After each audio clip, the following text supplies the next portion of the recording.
Have a story to tell? I believe you. Ghost, cryptids, the unknown. Let's talk about it.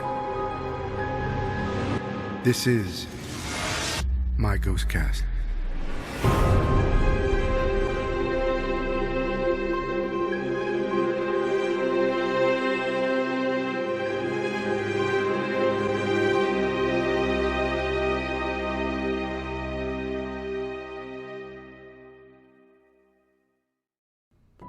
Hey guys, welcome back to another episode of My GhostCast with your host, Threz. My guest today is Shawn Broils. This is an old friend of mine, man, that we go a long ways. A lot of adventures, a lot of life or death situations. Pretty crazy. But reached out to him, hadn't talked to him in a while, found that I had a show going on, and he was like, hey, I got some stories to share with you. And boy, does he have some stories. Yeah, these next two episodes are, let's just say, please pay attention. Enjoy.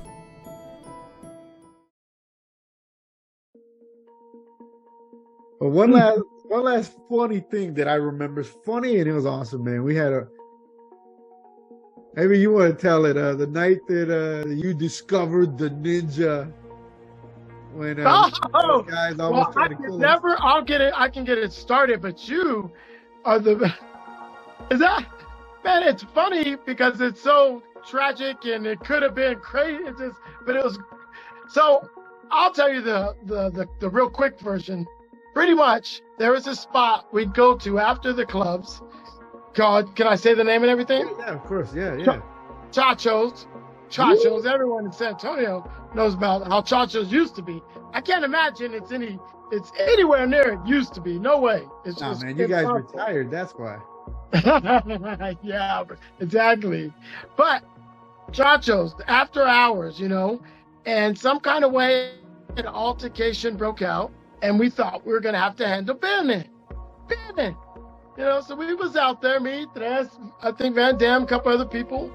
And some things broke out.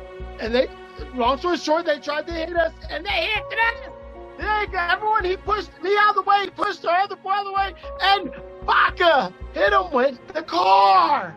It happened so quick. And we're like, oh. Tres pushed us out of the way. And he rode on the hood for around Chachos, at least halfway. Oh, and there's some other things transpired, but he almost was on the highway, but he was able to get off and he rolled. And he always talked about, I'm going to be a ninja. Oh, well, this might go. Like, dude, no one. I've never known anyone that wants to be a ninja. And that day, I realized Tres is a ninja. He's been a ninja for a long time. Long time. But you tell him much better. But man, that was a great night. Yeah. Oh, highs and lows. I'll do the quick version. So, Shawn was talking smack. Shawn was talking smack. It was like 2 or 3 in the morning. He was talking smack. These two cowboy guys came out of Chachos and they took off like seconds. They had their tacos and took off. And I was like, wow, that's fast. And these other two guys came out and they're like, hey, where are those guys? Kickers and, all kinds of cuss words. And, where they at? And then Shawn goes, hey, man, they're like in Austin. I remember that. And then there was another dude who hung with our crew. That guy was like, oh, yeah? Well, I've had plenty to drink, so let me tell you. He said, and they left to Austin, man. Those guys started talking smack. New guy was talking smack. Shawn, I think, said something here and there. Hey, man, but Shawn was focused on, other attention, other things. Yeah. Everybody was kind of pedos. How they put it in Spanish, except for me. I was sobered up. I was like, I gotta drive. Sure enough, man. They were getting ready to fight. These guys line up right there, pretty much, and those guys get in their car. And the car's heading toward us.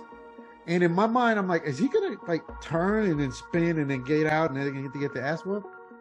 And that's what I was thinking. As I'm noticing, and everybody's like, yeah, come on. That dude's coming. And I'm like, that dude's going to plow to us. Oh, shit. And I'm like, I'm the only I slightly look sideways. I'm like, these guys are still buzzing. And I did not know. I was like, boom, and I pushed the guys and I leaned forward. And now, and my training taught me to lean forward to take the hit because I'm like, the car's low, and I got hit, and I went right into the windshield. I was like, oh, dude, I didn't break it, but my face hit it. I was like, oh, and I'm looking in, and I'm like, oh, dude, and then the guy's like, oh, and the guy had his window open. And Van Damme came out of nowhere. Boom! She punched right into the guy's face. And I'm in the windshield going, oh, dude, that dude got punched. That dude floored it. And I'm like, bam! I hit the windshield again. I was like, oh my God. He started turning around, and in my head, I'm like, started calculating. Dude, the freeway's right there. This dude's going to get on the freeway. Wasn't it? It was right there. The freeway was right there. Right there. It was right on the corner because the Chacho's is pretty much at the corner. At the corner. Yeah. He got on. He was about to exit. And I'm like, if I don't get off this thing, I'm going to die. I'm going to be like grinding on I-10. Just, all bad. Yeah. Sure enough, man. I was like, I pulled myself up. I'm like, God, give me the strength to do something. And I did the biggest push-up in the world. All I remember is just everything going real fast and then hitting the ground and coming up. You know, according to people that saw it, Shawn included, people said I did a somersault. I don't know how my ass could have done. I was a lot slimmer. I was in shape. I looked like, you guys. Those guys were all in shape, man. Those guys made me. I had to get in shape to hang out with this crew. And sure enough, man, I hit that. And I came up, and I'm like, all I had was a scrape here, and you can still see some of the scarring from that. There, and I had to scrape on my knee, and that was from coming up, hitting the ground into a roll, scratching my pants and that into the asphalt. And, America, son. That was amazing. That was amazing. Yeah, man. Nobody would believe it, man. Oh my gosh, man. Yeah, but that's when I knew. I really knew. I was like, oh, he's a ninja for reals. So I was like, damn, dude, you said, dude, that was badass. Hey, man, there's that girl. What's up, girl? Right? oh man. This story. I'll post up some pictures as soon as you get us some. I'll post them up on the video. That way they kind of show us, a little bit of spring break, a little bit of this and that. Okay. Okay. I'll get that. Yeah, I'll get the thing on and boom, put it on because I got a few of us. So, a quick question for you. So, what got you interested in the supernatural or believing in the supernatural? I'll be 100% honest with you, Tres. Probably back in the Philippine days or even before then, Fort Worth at 10 or 11, 9. Before that, even San Antonio, South Side, I don't even remember, Sky Harbor area, way out there. I don't know if that's South Side or not. I think that's where I kind of started at 5. That's when my mom and dad got a divorce at 5. And then from then, I always had an extra voice in my head. Whether it was a protector or some kind, but from then I felt like I was different in certain ways. But fast forward to probably 9, 10, 11, 13, those informative years, I could predict little things. Wow. I could predict little things and it was just strange. And especially being in the Philippines, I remember being out a couple times and I would be there talking to somebody and I turn away, I turn back, some bitch was gone. I was like, oh, wait a minute, weren't you just taking a leak with me? What happened? What? That was 13 at 14. So, and real quick tidbit, man, real quick story. in Philippines. I remember one day, I don't know if this is, it's definitely prudent, I think. I got allowance, like $15 a week. When I was 14, I think it started when I was 14, $15 a week. And I used that to go off base. And, sometimes I meet up with friends or I, drink and just have a good time on $15. And I blow it all. $14.50, blow it all. And I remember one time I was getting off the bus and I was like, God, whether I was talking to God, and I always distinguish that. God, whether I'm talking to you, or I'm talking to the powers that be, or my inner spirit, why do I always do this? Can someone just give me $1? Can someone I just want $1. I blew all my money. Can I just get $1? And I walked through a field and I was still on. I was in my feelings. I was a little tipsy, but I was a kid. And I got to the street light and it just like, boom, sitting right there, clear as day, was a crisp dollar bill. What? I'll never forget it. I was like, okay, we cool. You know you're there. I'm good. And from then on, my life kind of became a little bit more like I was a little bit more risky with some things because I felt like I had somebody at my back, whether that was a spirit or whatever the case may be. And then from then on, I felt like I could, read people's thoughts, see when they were sad. I really like to make people, especially women. And that's where the women thing came in so deeply. It was about the sex, of course, but I like to cheer women up, girls up. It's like there's something missing in your life. I remember sitting in class and just looking around like there's something missing in her life. I think I'm going to go after her. And you're like it's me that's missing out of her life. But anyway, I got a little off subject, but No, man. It makes sense that, because I was always like, when I met you, I was like, this guy's like super carefree, like he knows something that we don't. And he's taking risk as if, like, I'm good, man. I'm like, who the hell is this guy? It's a cat. Super happy, super right? Let's see what happens. Exactly. A couple times I almost took it too far, though. A couple times. You helped me out one of those times. Maybe 3 of those times. Maybe 4 of those times. Somebody was with us on that last. Yeah, man.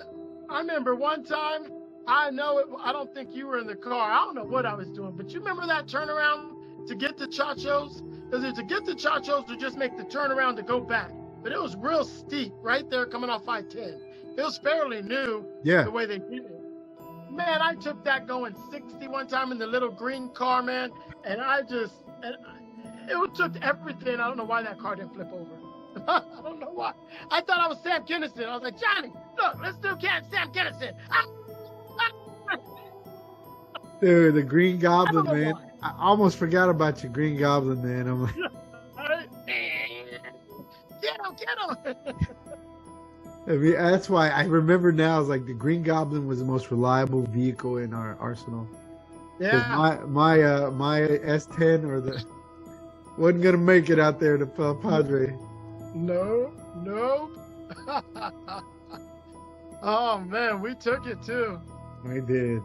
Well, guys, we're gonna go to a small break. I'm glad you guys got to meet Shawn. Shawn's awesome, man. Thank you. You're awesome. He's gonna tell us a couple of his stories. I remember just some of the pieces of. Hopefully, these are the stories he's gonna bring up. I remember some of his Austin stuff, and he's like, "Man, quit playing." We're gonna find out if that was it.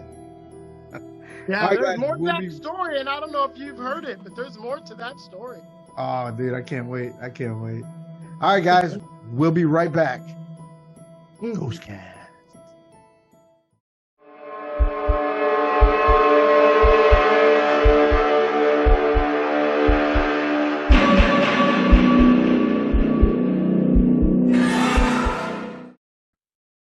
Hey guys, welcome back to My GhostCast with our guest, Shawn Broils.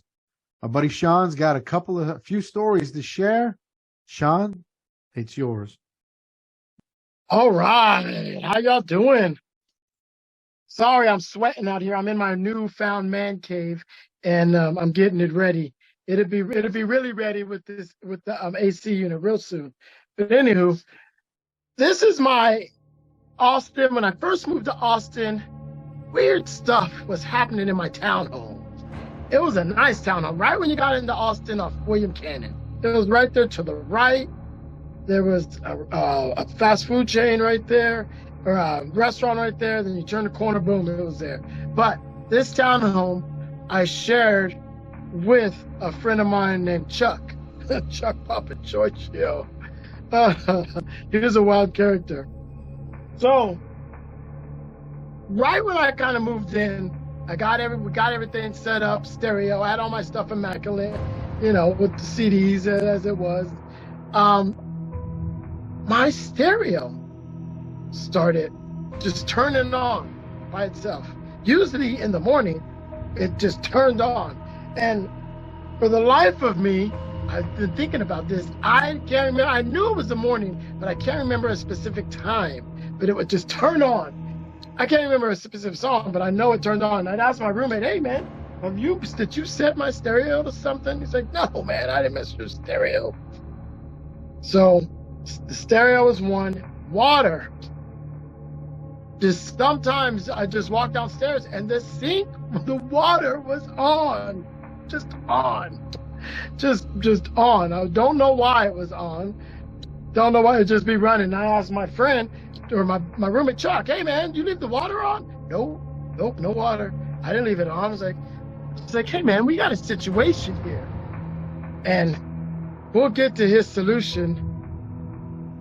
We'll come back to that. It's gonna be funny. Huh? So this entity, or something was there. It interrupted my life personally with the water, radio. I think there was a couple instances with the microwave being just ongoing. But the thing is, I do believe this is something that followed me from San Antonio, which we will backtrack. We can backtrack later. So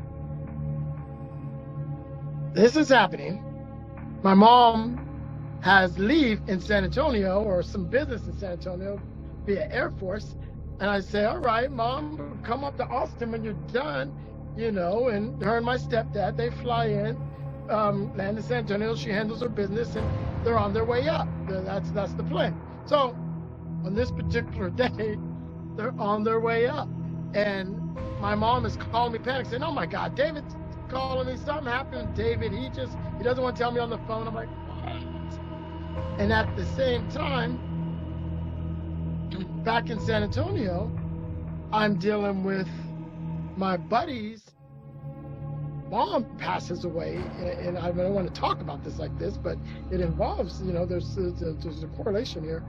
Passes away via fire. And so I'm back and forth. And I remember on my way back, I was like, I got to get a newspaper so I can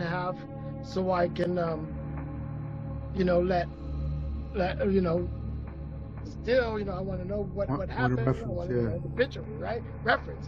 We didn't have Google like we do now. So I grabbed the paper, set it on my counter, right? So I get back home, and then my mom and David show up, and they're sitting on the couch, and David's like, "I just don't want to be, I'm glad I'm out of San Antonio." I was like, "Well, David, what happened? What happened?" They were staying at Randolph. So I was at Ann or somewhere on Randolph Air Force Base. So I was like, "Well, David, what happened? Tell me the story." So the story is, he was laid up in bed. Early in the morning, he woke up. Like, "Oh, hey."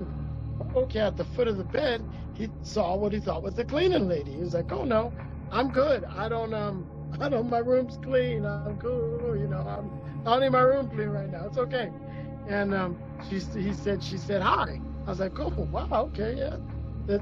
And then all of a sudden he tells her again, "No, I'm good. I don't need my room clean. I'm cool. I don't need my room clean." He said she proceeds to walk through the bed and through the wall. He said it was a chill he's never ever felt before. Holy He crap. was blind, and it freaked him out. Freaked him out. I'm like, "Wow, really?" And I was like, really? And I said, all right, David. I said, hey man, do you want anything? You want some water? He's like, yeah, I'll get up, Shawn. I've been sitting. And he gets up and goes, to get some water, whatever. He notices the newspaper right there, and he says, "Oh my God, that's the woman! That's who walked through me this morning. That's her. She was even wearing the same thing. I remember the black girls. That's the woman." I was like, "What woman are you talking about? What woman?" No way. Mom. What the F? Wow. In the world? I don't even know if I tried one time, and I don't know if he was listening or not listening, but it was Mom. Wow, dude. What was she trying to tell me? What was she trying to tell? How did she? He said, there she is. That's who was. She was even wearing that dress, those curls, that outfit. There she is. I was like, that's impossible. Mom, what are you talking about? Dang. It's like, that's who walked through me. I was like, what, David? Really? Oh. Dang, dude. Wow. Yeah. So man, you've been holding on to that for a while, huh? Yeah, man, I have. We have. So the same with the stereo and squeaky steps and the water. It continued for a little bit, and I said, Chuck, what can I do? He's like, don't worry, I'll take care of it. And it did stop. About a month later, it stopped, and I asked Chuck. He said he brought a priest in and used holy water, and told it to go away. I was like, really, Chuck? I could never tell it, Chuck, but I know it stopped, and that's where it ended. I moved it to another spot, and then another. I don't think, unless I got used to it. No, it wasn't like that. No radios were turning on the water, but that did happen. So that is, that's pretty much how it ended. That's how it ended.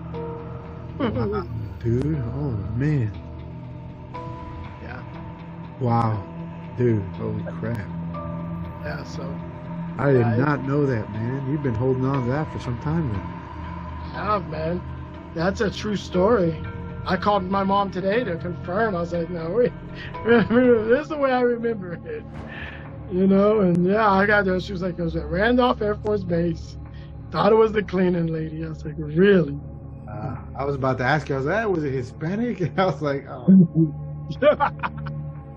Man, that lady. I don't know the details, man. One of the sweetest ladies, man. She was the sweetest. The sweetest. Wow. Dang, dude. That was one of the first stories that just left me going. I'm telling you, man, I'm glad. That's why I wanted to get that off my chest. I've been holding on to it. And I remember when you even started this podcast, I was like, man, I got to get with this and tell that story. Yeah, dude, there have been people sharing a lot of their stories with me. Some folks won't come on because they're like, I don't want to be seen. And I'm like, well, tell me the story and I'll write it down and I'll express it. I'll leave out names. I got some people that are so terrified of their stuff. They're like, dude, if I mention it, will it come back? And I'm like, dude, I don't know. And I think it kind of helps to talk about it.